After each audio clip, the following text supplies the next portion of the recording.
A mí me gustaría empezar con algunas reflexiones de lo que estamos viviendo hoy en día. Por ejemplo, las decisiones que se tienen que estar tomando en materia de salud con lo que hoy estamos viviendo, que no es muy diferente a lo que se vivió hace unos, con la influenza del NH1, en el sentido de que seguramente va a llegar un momento de emergencia y se van a tener que empezar a tomar decisiones. Hoy se sabe en el sentido de que ha venido como anunciándose que va a venir, pero hoy en día no sabemos los alcances, los efectos que pueda tener este virus. ¿Y quién toma las decisiones? Las tomamos nosotros en nuestra casa, nos hacen recomendaciones, lavarnos las manos continuamente, el no saludar de mano, de beso. Son cuestiones que pues se nos va dando como información, pero en realidad ¿quién es quien toma la decisión? Quienes toman la decisión son los encargados de la salud pública de este país. En primer lugar es el presidente de la República. También hay un consejo, el Consejo de Salubridad General, que es una autoridad rectora en materia de salud. El secretario de Salud también está como autoridad sanitaria, pero el que principalmente tomará las decisiones en esos ámbitos será el presidente de la República, y deberá de tomar decisiones como, por ejemplo, el permitir o no permitir que atraque un barco con turistas en donde puede estar la enfermedad o no puede estar la enfermedad. Por ejemplo, ¿es contrario a derechos humanos o no que el presidente decida que no atraque ese barco aquí? ¿Quién podría pensar que es contrario a derechos humanos? ¿Todos creen que es a favor de los derechos humanos? Si estuvieran ustedes en ese barco, ¿no estaría atentando contra sus derechos humanos? Hay que ponderar. Desde mi perspectiva, podría ser controlado, pero el tema es que no sabemos a lo que nos estamos enfrentando.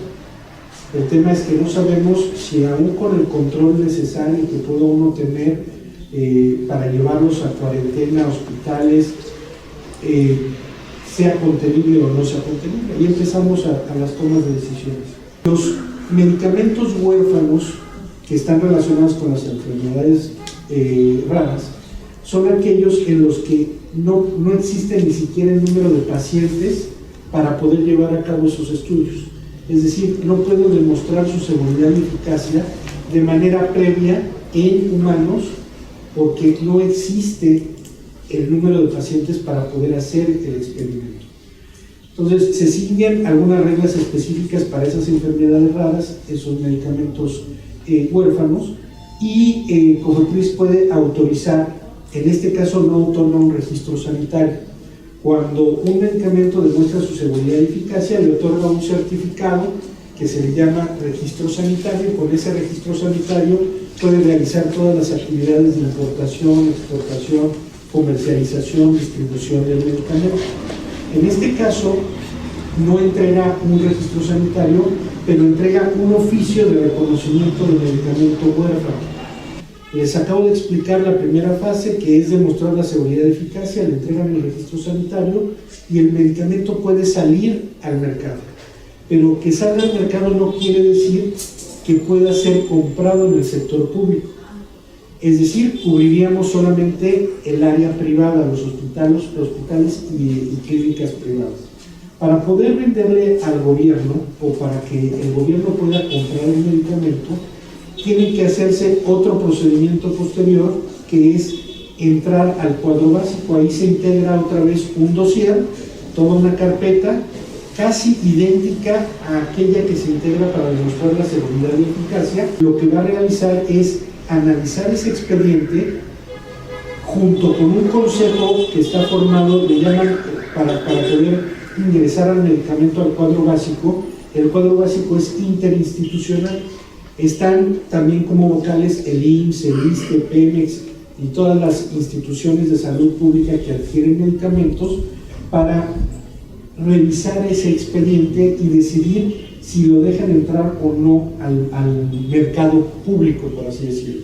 Entonces, ese procedimiento puede llegar a tardar más o menos otro año, año y medio, para poder entrar al cuadro básico interinstitucional. Después de entrar al cuadro básico interinstitucional, uno pensaría, bueno, ya puedo entrar al mercado público, a cualquiera de las instituciones. No, pues un paciente no puede esperar todo este proceso que les estoy mencionando, 3, 4, 5 años para poder tener acceso al medicamento. Entonces promueve el amparo, gana el amparo y le ordenan a COFEPRIS a otorgarle este medicamento a este paciente.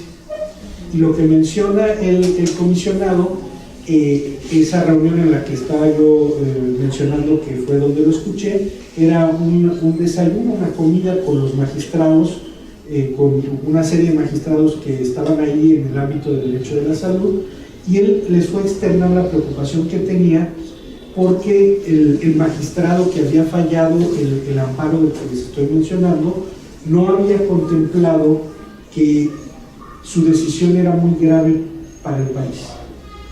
Si fuera un paciente un amparo, vemos de dónde sacamos el dinero, estiramos un poco, jalamos otro por otro lado, pero después de este paciente se van a venir otros más. Es una enfermedad huérfana y es, digamos, habrá 20 enfermos de esta naturaleza para esta enfermedad.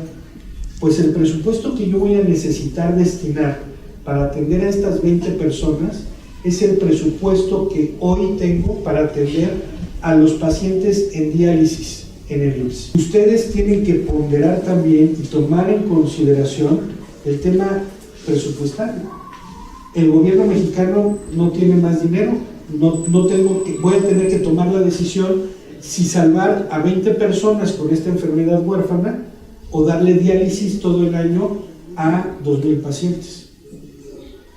Y es ahí en donde uno, si no conoce, empieza a tomar decisiones incorrectas. Pero en realidad, un derecho humano no depende de la existencia o no del dinero en el gobierno. ¿Qué es lo que hace este cuadro básico interinstitucional y en su momento qué es lo que hará este compendio? Lo que hace es ser un filtro. Ser un filtro porque si COFEPRIS ya entregó el registro sanitario, pues está bien, puedes vender tu medicamento porque es seguro y eficaz, pero en el sector privado. En el sector público, si yo como cuadro básico interinstitucional no decido que puedes venderlo, no lo vas a vender. Si tu medicamento viene muy caro, no es conveniente, viene a atender necesidades de una población muy grande, aunque no sea muy caro, puede afectar mi presupuesto. Entonces, desafortunadamente, lo que se está haciendo con ese cuadro básico interinstitucional es ser un filtro para el acceso a la salud. Finalmente, cuando hablamos del derecho de protección a la salud, tenemos que ligarlo en la práctica al acceso efectivo a la salud que tengamos.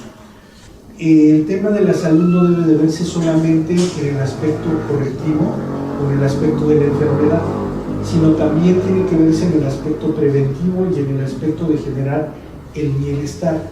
Hay muchos medicamentos que no son correctivos, son preventivos o son para generar el bienestar, pero puede ser que el gobierno diga, ahorita tengo que atender lo correctivo, yo ya no quiero destinarle ni un punto más del PIB al sector salud, que a mí me parece, dentro de los países de la OECD, el PIB que se le destina al tema de salud en México es muy bajo, debiera de ser mayor.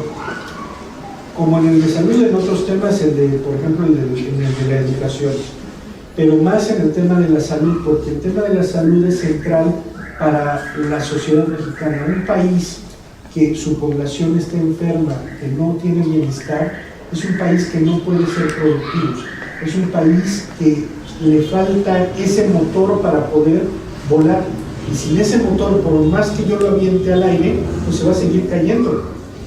El problema es que muchas veces las políticas públicas en materia de salud, en materia de educación, se ven a corto plazo, es decir, lo que puedo hacer ahora, lo que puedo hacer ahorita y lo que electoralmente me puede traer más votación para poder seguir en el poder. Entonces, el cuadro básico interinstitucional se entiende como una herramienta por parte del gobierno para poder controlar ese medicamento o esos medicamentos.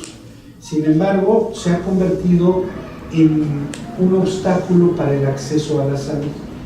¿Por qué razón? Porque si ellos lo ven muy caro, porque si ven las terapias que hoy hay en día, esas terapias pueden estar conteniendo la enfermedad, pero no erradicarla o no dar la calidad de vida adecuada. Sin embargo, como son un poco más costosas, entonces no pasan en el cuadro básico. Y si no pasan en el cuadro básico, no se pueden vender en el sector público. Sin embargo, en este caso en particular, llega esta persona, lo estaban dializando,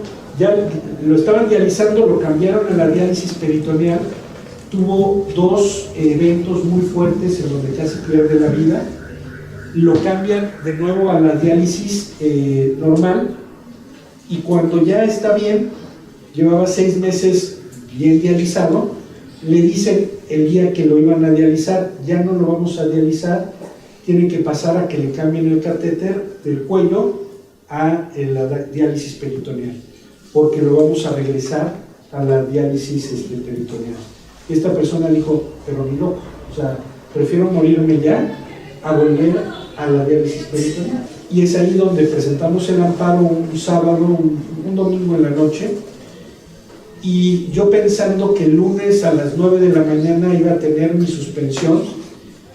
Lo que estábamos pidiendo como suspensión era porque esta persona se negó a que le cambiaran el catéter, no le hicieron la diálisis que le correspondía y se salió.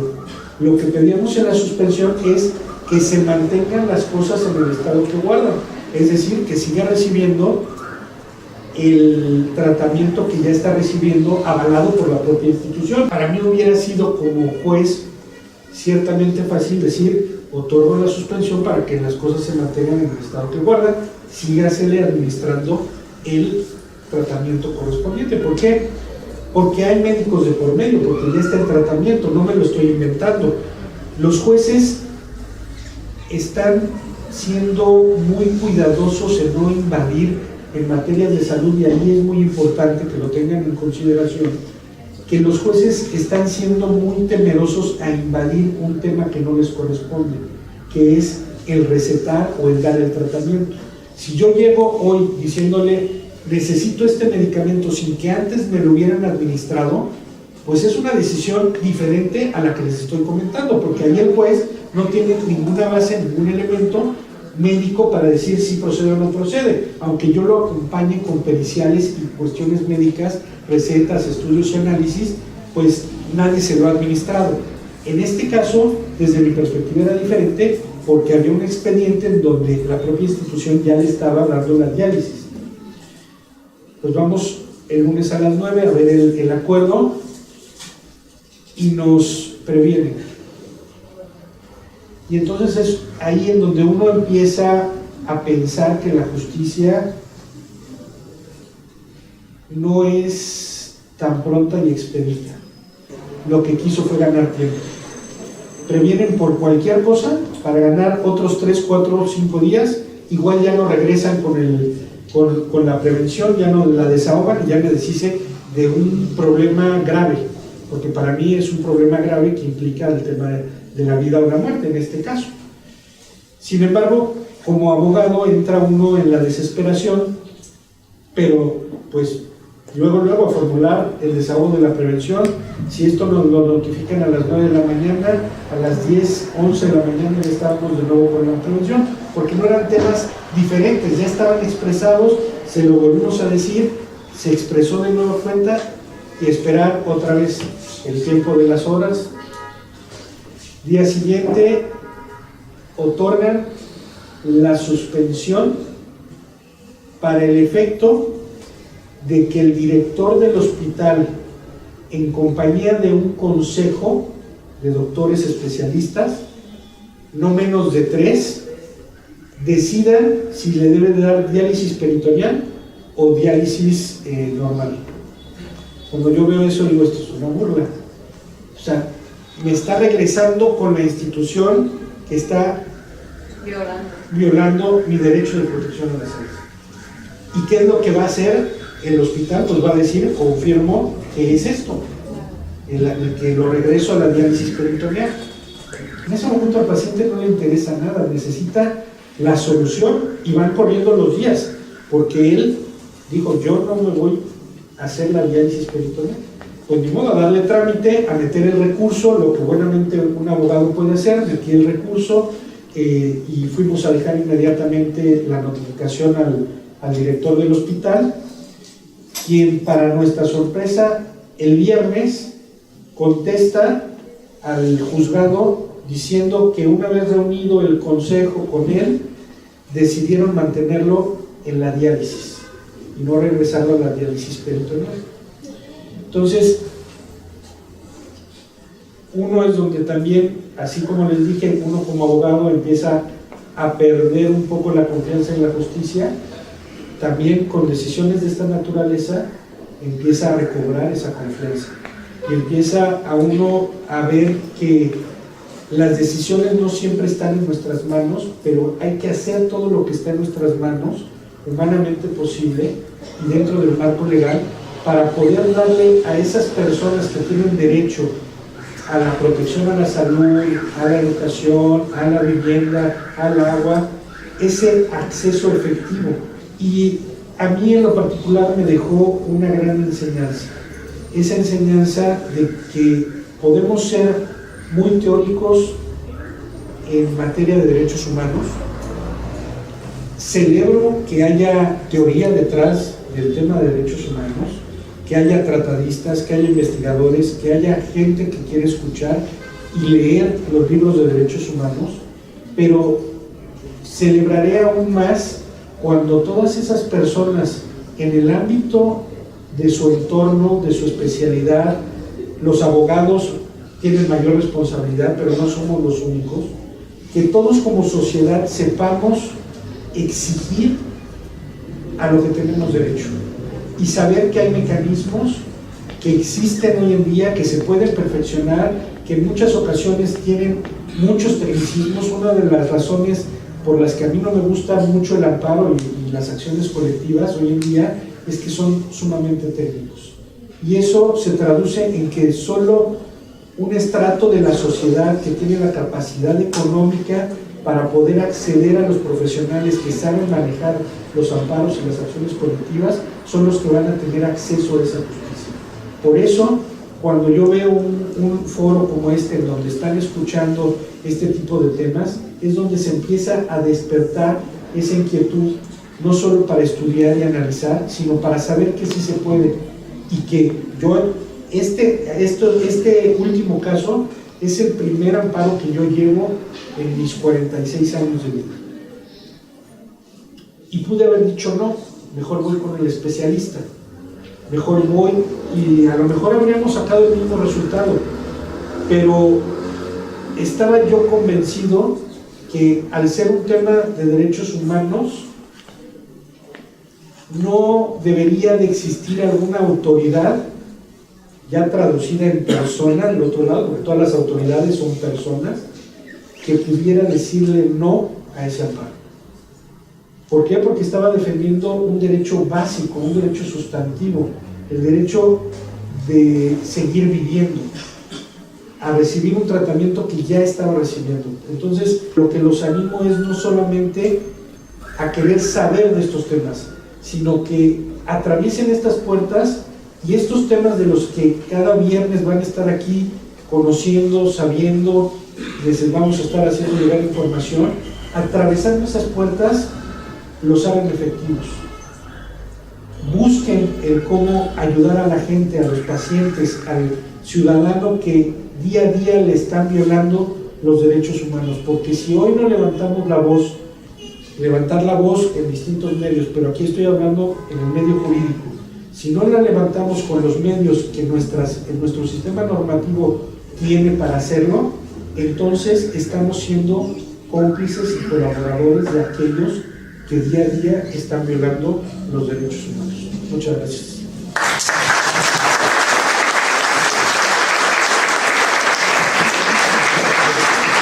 Pero las acciones colectivas son algo así como abstracto, ¿Y por qué es algo así abstracto que no es tangible para nosotros? Porque en primera, no están en los planes de estudio. Es decir, en los planes de estudio de las universidades donde se imparten las carreras de Derecho, donde se imparten derechos humanos, no aparece la materia de acciones colectivas. Y no aparece porque vivimos en un país eminentemente liberal e individualista, y las acciones colectivas, como su nombre lo dice, implica la participación de un conjunto de personas que tienen la misma afectación. Entonces aquí nos deja la tarea el doctor Hugo Carrasco Zule de tomar la necesidad de abrir un taller, un espacio, un curso de acciones colectivas. También quiero decirles que va a estar con nosotros un brasileño, el doctor Antonio Giri. Él es el creador de las acciones colectivas en México, a pesar de que es brasileño, junto con Eduardo Ferrer MacGregor, no recuerdo qué otro profesor, estuvieron en el proyecto de acciones colectivas. Él va a estar aquí con nosotros hablando de cómo se desarrollan las acciones colectivas. Algo también importante es que me deja a mí pensar lo que menciona el profesor. Por ejemplo, vamos a salvar a 5 gentes, a 6 gentes por una enfermedad extraña, y vamos a dejar de proteger a una cantidad mayor. Entonces, si no tenemos dinero para proteger a todos, tenemos que elegir. Y recuerdo yo un ejercicio en el cual una persona va en un camión y se rompen los frenos y solamente puede tomar 2 decisiones: o atropella a una persona que está acá, o atropella a 5 personas que están acá. Y entonces, cuando uno le pregunta ¿qué harías tú?, pues inmediatamente dice, pues atropello a una persona. Y luego le pregunta a uno, bueno, y si esa persona sería tu madre, ¿a quién atropellarías? Entonces es muy difícil resolver en abstracto, ¿no?, las cuestiones, porque está en juego la vida de las personas. Y aquí yo creo que algo que nos da los derechos humanos, que es algo fundamental, es la empatía. La empatía es pensar en el otro.